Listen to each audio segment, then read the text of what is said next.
everyone, it's Elena and I'm back with another video. And today I wanted to talk to you guys about how I got a 7 in global politics while I did the IB. Now, I originally didn't really want to do this video because I graduated back in 2018, but I've gotten so many messages about this since I graduated, so I decided I'm going to go back over all of my notes and figure out what it was that got me that 7. And yeah, here are the things that I think got me a 7 in global politics. Now, before we get into it, I quickly wanted to introduce you to the sponsor of today's video, which is Skillshare.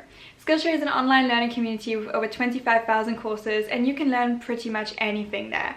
So if there's something on your list of things that you wanted to learn and you just didn't really know where to start learning it, Skillshare is probably the right place to do it. I've been using Skillshare to learn how to draw more on my iPad Pro because I'm not really artsy, but I did want to use my iPad Pro more, and Skillshare has really helped me to just, use some easy techniques which you don't need to be very talented in order to create some artwork which actually looks pretty decent.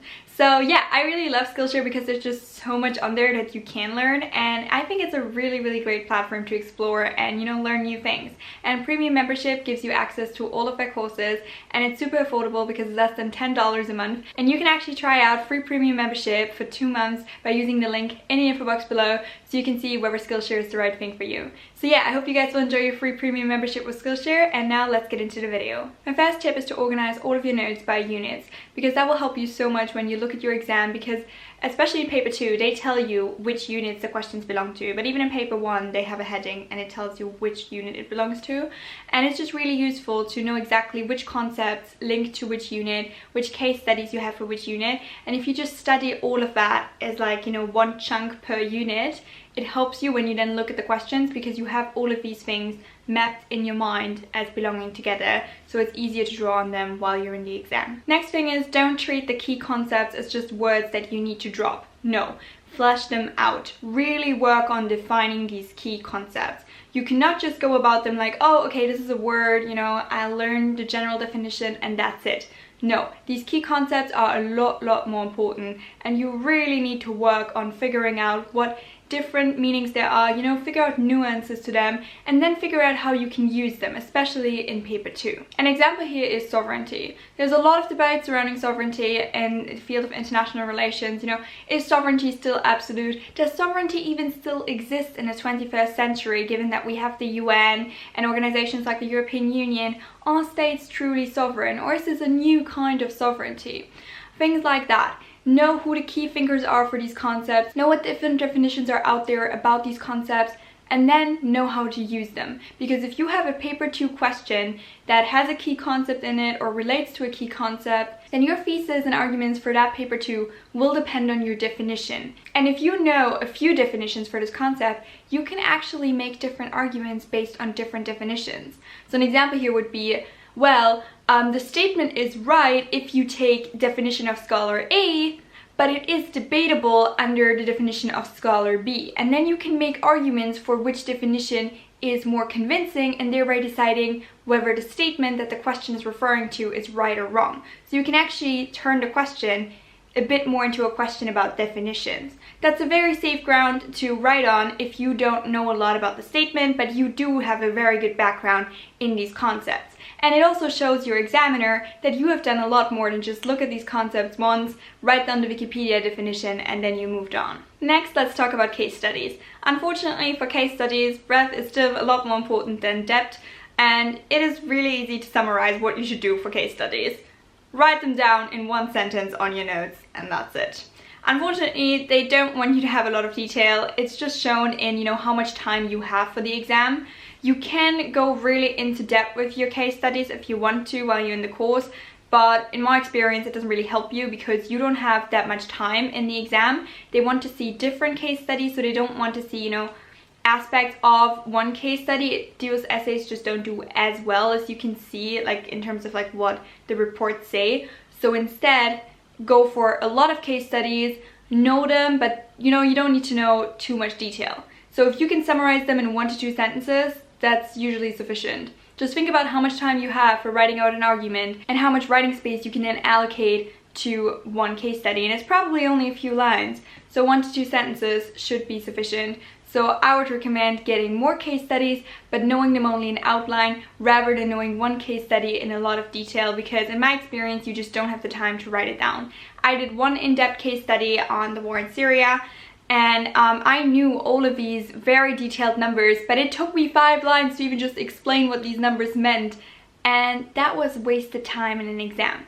And that's why I didn't use that technique in my finals. In my finals, I only went for more general case studies that I only really knew in outline, but that was enough. Next, you need to practice. You need to practice a lot. And I know that there aren't that many past papers out there for global politics, but there is still a good amount of them. And even if you run out of past papers, you can ask your teacher for more questions. They can usually come up with some pretty decent ones, and then write on them. And I know that writing these essays takes a very long time, and you don't have that time every week to practice that. So I would highly recommend writing essay plans instead. You can do that in 10 to 15 minutes, hand it in to your teacher and get some feedback just on the plan. And the bonus is that you learn how to plan, because a lot of people only practice the writing of the essays and not the planning. But the planning is really the thing that sets you up for success. Is your plan good, and did you write it in a sufficient amount of time? Because if you need longer than 7 minutes to write a plan, you've lost too much writing time in your exam, because really the main time should be spent on writing the essay, not the plan. So by writing plans under time constraints, you are training yourself for the exam, and you are also making sure that you can come up with good arguments. Next, let's talk about books and generally resources for studying the course, because the course is pretty new and there isn't a lot out there that you can use in order to inform yourself about the topic. I remember when I started the course, there wasn't even one textbook for global politics for the IB, which is a bit ridiculous, but yeah, that's how we started out. And one thing that I learned is that there's actually so much material out there which is intended for undergraduate political science or international relations majors, but it's absolutely fine to use it for the IB. So I would recommend, instead of looking for global politics books on the internet, look for international relations or political science books. They have all the same theories in them, they give you the same name of the scholars. They're usually actually written more concisely than the textbook, which was out by the end of my course. And in all honesty, I think they give you exactly the same information. So you don't need to worry about the very limited amount of resources for global politics, because you can just tap into the vast amount of resources for international relations and political science. And the bonus is that you can then cite these books in your presentations, and it just shows that you've done that extra bit of research by, tapping into undergraduate resources instead of just high school resources, which may make your examiner be a little bit more favorable towards you. And lastly, let's talk about the HL extensions. So if you are a higher level student in global politics, then you will have to do these higher level extensions, or at least you had to back when I did it. But the people who tried to persuade me in my DMs did tell me that the syllabus hasn't changed, so I'm believing them, and I think you still have to do 2 of these presentations. And so here's my strategy for these presentations. So I was told, don't do slides, examiners don't like slides, don't make it fancy, just focus on the analysis. And I think that was really, really good advice, because me in high school was like, spending hours on picking the right font for my PowerPoint presentation. I have since learned that that was stupid and that you don't need to do that, but I think in high school a lot of people are tempted to do that. So don't do it. If you need slides, only use them for things like maps, stuff that you really can't explain. But don't put any text there, it's unnecessary, you don't need it, and your examiner really only cares about your analysis.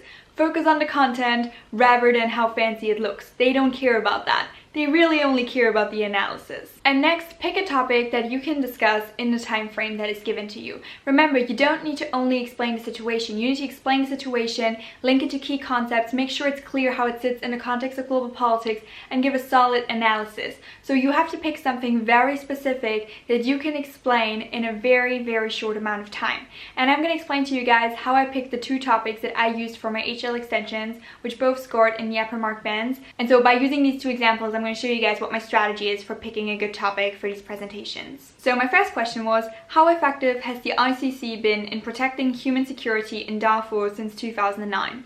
So the ICC, the International Criminal Court, did indict the president of Sudan because of a genocide and war crimes, and now he has actually been stripped of power, but back then he was still in power. So that was a really interesting case study, because it raised questions of, okay, so sovereignty of Sudan, the power of the president, but also the power of international institutions like the ICC, and how can they enforce it, and you could link it to human rights.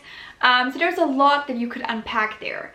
But it was also very easy to understand because you could be like, okay, so they indicted him for war crimes first, then genocide, and yeah, then the violence shortly decreased, and then everything went back to the status quo and nothing else really happened, and that's it. And so that was really, really easy to explain in, you know, a minute, and everybody in the class could understand it.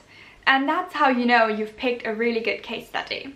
The other way you could go about this is if you pick a case study that may take a little bit longer to explain, but while you explain it, you can already raise these links to different key concepts and different theories. And that is what I did with my second HL extension presentation. So my second topic was, does the de facto change of borders in the West Bank resulting from Israeli settlements improve Israel's bargaining position in the Israel-Palestine conflict? Now, aside from the fact this is a pretty long question, in this question there's already a theory, which is that of bargaining range. So while I am explaining this concept of bargaining range to my peers, I'm already talking about a theory and I can bring in different scholars. The other thing is I can already talk about borders, which is a topic for the HL extensions. And then this may take a bit more time to explain because, you know, the Israel-Palestine conflict is usually not explained within a minute. But while you explain it, you are touching on so many key concepts and different theories of the course that I think you can justify spending 3 minutes on an explanation of the situation. So, you know, while you explain it, you can touch on things like sovereignty, like borders, but also things about resources, human rights, etc. There are so many aspects of this conflict which just very, very conveniently link back to the course that I think when you have a topic like that, even though it takes more time to explain, it is absolutely worth using because your explanation already links back to key things about the course. So I think your examiner would forgive a bit of a longer explanation, which may not be as analytical, you know, as your later analysis, but nonetheless, it does give a good idea of how this links back to the course of global politics. And yeah, those are my tips for getting a 7 in global politics. I hope that you guys found this helpful, and if you guys have any other questions for me, you can send me a message through the contact section of my blog, which is linked in the info box below, or you can also just leave a comment here and I'll get back to you guys. Thank you guys so much for watching this video. Have a nice day. Bye!